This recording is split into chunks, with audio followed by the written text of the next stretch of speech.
Commanders, we are right in the middle of an NFC East sub-battle here at Chat Sports, where we are currently in last place, facing off against Giants now, Eagles now, and the Commanders report. But we're still within striking distance here. The Eagles now is currently in the lead with 64 new subscribers this week, but we are still in striking distance. A good 20 piece on this video will get us over the top, help us get the W in this week's NFC East sub-battle by clicking that subscribe button for me right now.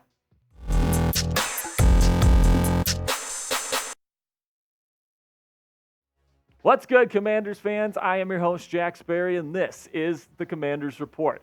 On today's show, we got a full slate of Commanders news and rumors to cover with you today, starting with an ESPN report that the Commanders could be hunting another inside linebacker to add to the roster here before the start of training camp. Backup offensive tackle Cornelius Lucas speaks on Sam Howell and Eric Biennemy's start to the offseason program. And then new owner Josh Harris. There's some new details that have come out about how he plans to proceed with the transition between him and Dan Snyder. It's all coming up here on the Commanders Report. And let's start with this report from Field Yates from ESPN, who says that Washington should add another inside linebacker before the start of the 2023 season. Now, it's definitely quite barren free agency right now in the National Football League, but there's still three guys that I think are worth noting. Kwon Alexander played with the New York Jets last year, is known more as like a coverage linebacker, very versatile player. Then you got Rashaan Evans, a really great athlete, has played a lot of snaps in the National Football League. And then Anthony Barr, former Pro Bowler with the Minnesota Vikings, is still available. Right now, many publications still have him as the number one linebacker still available on the open market. And right now, the Commanders have Jamin Davis and they've got Cody Barton. This is definitely not the strong suit of Ron Rivera's defense here heading into 2023. But I don't think either Davis or Barton is going to win or lose you any football games at this point. You got a really good secondary with Emmanuel Forbes and Jartavius Martin coming into a very solid group. And then you've got a really, really great pass rush led by Chase Young, Jonathan Allen, Deron Payne, and Montez Sweat. So I don't think this unit is going to make or break the Commanders' defense here in 2023. And then you also have Khaleke Hudson, somebody that has really come into his own during OTAs and minicamp during the offseason program to this point. And, you know, the former special teamer is starting to look like he's rising up the depth chart, and he could have a shot at starting over Cody Barton here to start the 2023 campaign. I wouldn't necessarily put my money on that. I would say that Hudson's more of a very good depth piece, but according to ESPN, they should go out and get another piece here before the start of the season. Let me know what you guys would do down in the comments section. Pick one of these guys to sign or give me a don't make a move at all. If you want Kwon Alexander, type KA. If you want Rashaan Evans, type RE. If you want Anthony Barr, go get AB down in the comments. And then if you don't want to make a move at all, type DM for me down in the comments section.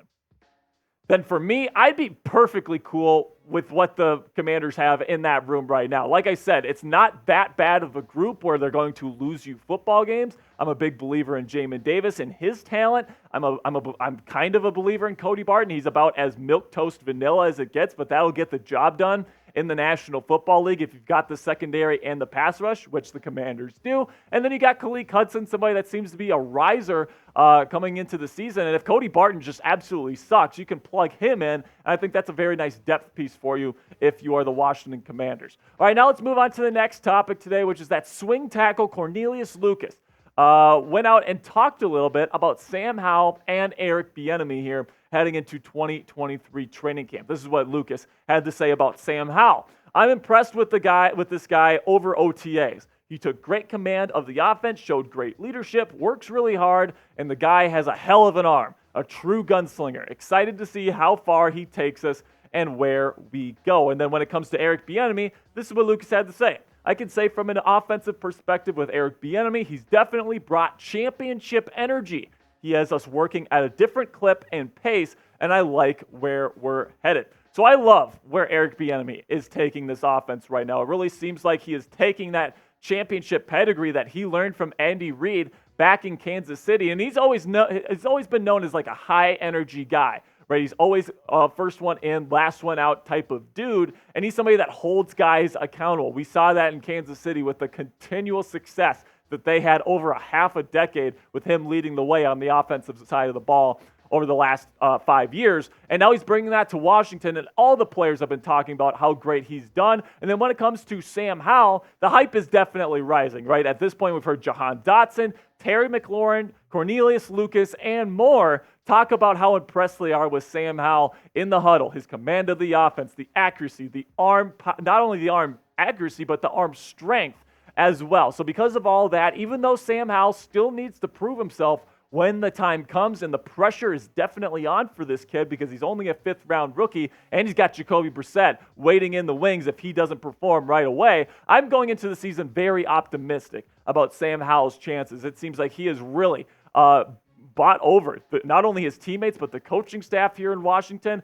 And because of the experience in the room here with Ron Rivera, with Terry McLaurin, and all these other guys, if they believe in Sam Howell, I'm going into the season believing in the kid as well. So now coming up here, there's some Commanders sale news that I want to break down with you that's kind of interesting here. But first, the Washington Commanders, or the 4th of July, is right around the corner. And if you want to be repping the burgundy and gold and the stars and stripes at the same time at your 4th of July cookout, go to chatsports.com/CommandersUSA to get your hands on this awesome limited edition 4th of July Commanders t-shirt from our friends at Fanatics. You got to use the link chatsports.com/CommandersUSA to let Fanatics know that we sent you guys. Really do appreciate all the support from you guys. All right, so now let's talk a little bit about Josh Harris and the new ownership group that's going to be coming in here to the nation's capital here in just a couple of weeks.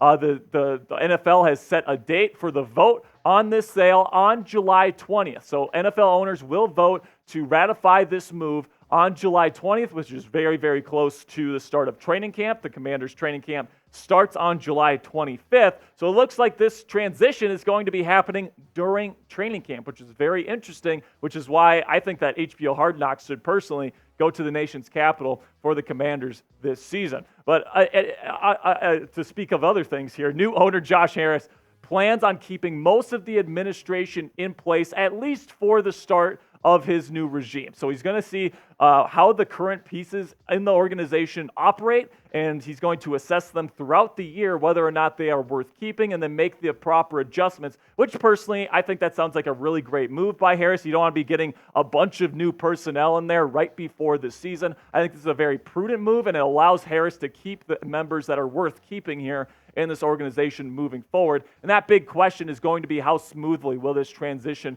go just days before the start of training camp? Will they be able to really transition everything in a smooth manner here before the start of the 2023 season? And will it prove to be a distraction for the Commanders in the locker room this year? And will that translate to more losses? It's definitely going to be an interesting development here to see how the start of this new era in the nation's capital is really going to affect the team. I surely hope it puts a fire under their ass a little bit, especially Ron Rivera, because he's fighting for his job right now after 2 disappointing seasons here in Washington. He's probably going to have to make the playoffs if he wants to remain the Commanders head coach moving on into 2024. But overall, I'm extremely excited for this new era with Josh Harris leading the way, because Dan Snyder was easily the worst owner in the National Football League, maybe even in American professional sports. And it's nice to have somebody like Josh Harris with the experience that he brings to the table coming in here to try to bring the Commanders back to glory. So are you excited for this new era under Josh Harris? Are you excited that Dan Snyder is gone? If so, go ahead and like today's video by clicking that thumbs up icon. It's a free and easy way to help us out here at the Commanders Report, and it tells the YouTube algorithm to push this video out to other Commanders fans like yourselves. All right, guys, that's going to be it for me today. Really do appreciate all the support. I will see you guys later, and as always, hail to the Commanders.